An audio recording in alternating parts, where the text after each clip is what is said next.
Did you know that people who engage in hobbies are scientifically proven to be happier, more creative, and even healthier? Yep, turns out that doodling in your notebook, planting a tiny seed, or baking cookies just for fun is actually good for your soul. And honey, I'm living proof. Hey, beautiful souls. Welcome back to English Podcast Show, and today's episode is Emma's Hobby Haven, the cozy little corner of the internet where passions bloom, imaginations run free, and every spark of curiosity is celebrated. I'm Emma, part-time painter, full-time dreamer, proud plant mama, self-taught chef, sewing survivor, and most of all, someone who just can't stop falling in love with new things to try. If your heart has ever screamed, "I want to do it all," then babe, you found your tribe. In today's episode, I'm taking you on a journey, my journey through the hobbies that shaped me.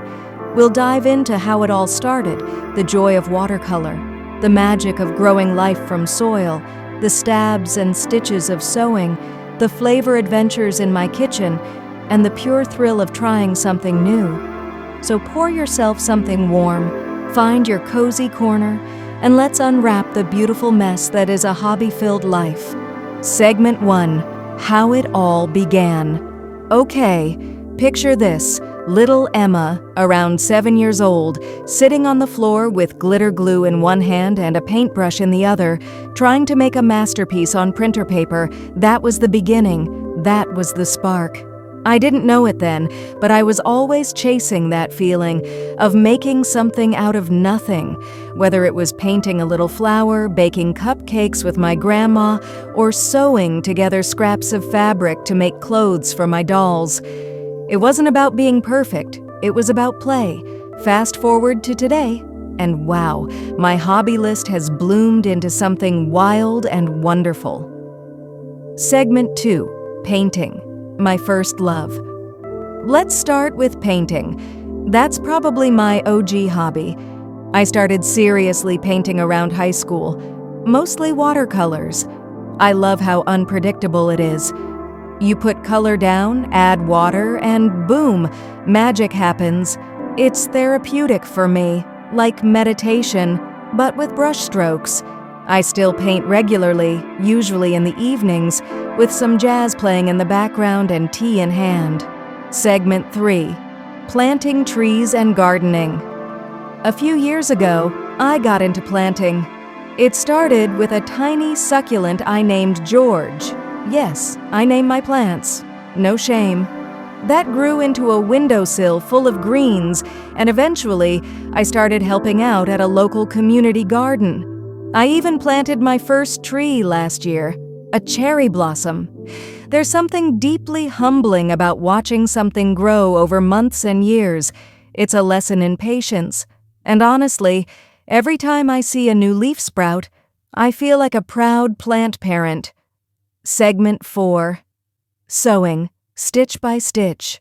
Now sewing. Oh boy, that's my work-in-progress hobby. I picked it up during the pandemic, like a lot of people. I started with masks, then tote bags. Now I'm attempting dresses. It's one of those hobbies where every mistake teaches you something. I've stabbed my finger more times than I can count, but nothing beats the feeling of finishing a piece and saying, "I made this." Segment 5, Cooking, creativity on a plate. Cooking is another favorite. It's like painting, but with flavor. I don't follow recipes too closely. I treat it more like an art. Some days it's comfort food, other days I'm experimenting with spices I can barely pronounce. And don't even get me started on baking. If you've never tried a cinnamon roll from scratch on a rainy Sunday morning, you haven't lived. Honestly, my favorite hobby might just be trying new things. Pottery, candle making, even a little DIY furniture building. I'm always on the lookout for something that sparks my curiosity.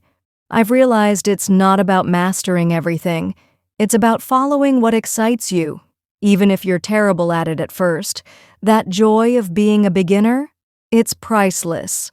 And now, Let's wrap this up with a little vocabulary love, shall we? Because you know I can't resist sprinkling in some language magic. Here are 10 beautiful words from today's episode, words that have colored my journey. Yearning, A-N, a deep, emotional longing for something. Example, I had a yearning to create, even when I didn't know how. Nourish, V, to feed or develop something in a healthy way. Therapeutic, AJ, having a healing or calming effect. Example, painting became a therapeutic escape for me after long days. Humbling, AG, making you feel modest or aware of your limits. Example, watching a tree grow is a humbling experience. It teaches patience. Apprentice, N, someone learning a skill from a mentor or through practice. Example, I'm still a sewing apprentice, learning stitch by stitch.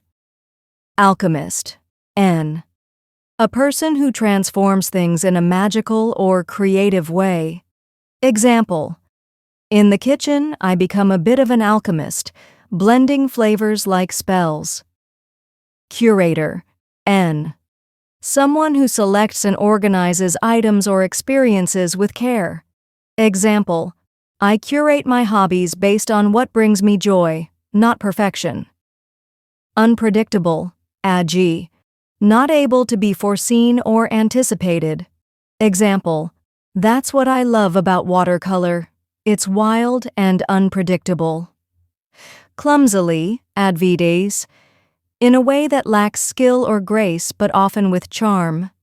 Example, even when I clumsily sew a crooked hem, I'm still proud of the effort. Priceless, AG, so valuable it cannot be measured in money.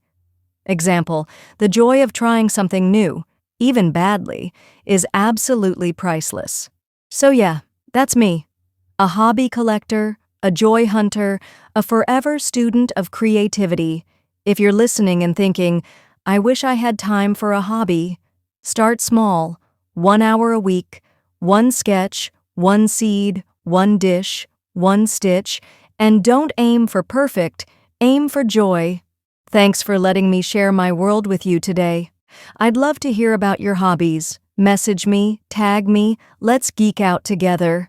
Until next time, stay curious, stay kind, and keep doing the things that light you up.